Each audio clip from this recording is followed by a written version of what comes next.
Secretário-Geral do Partido Fretilin, Maribin Amudi Alcateri, promete banhira candidato presidente Francisco Guterres Luolo, eleito para presidente da República, se hadia povo na vida especial para veteranos no funcionário Sira.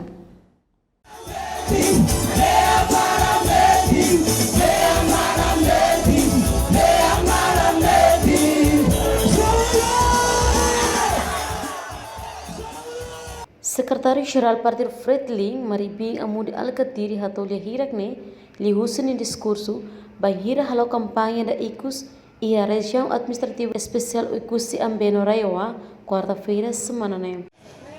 Ba veteranos ira governo ida a plataforma ida e a programa ida. Programa bot teves. Ato hari fundo ida de 1 bilhão 1.000 juta dolar. 1 bilhão de dólares. Para atu hadia veteranos ini oni be oni di vida. Né atu mai husilei presidente concorda ona, primeiro-ministro concorda ona e hau nessa coordenador plataforma hau rasma com a proposta. 1 bilhão de dólares.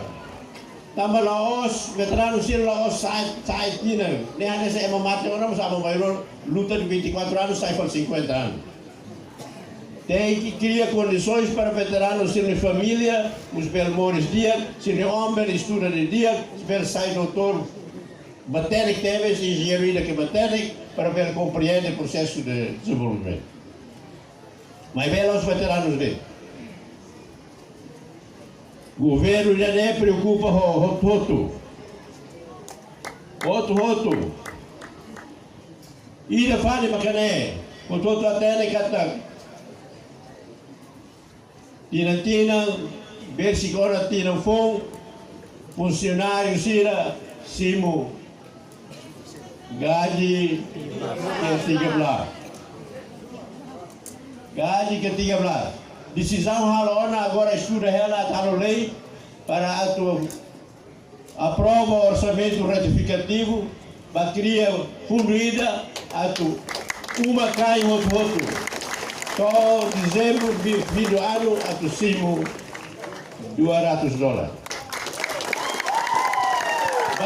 Bahia mais lei significa direito.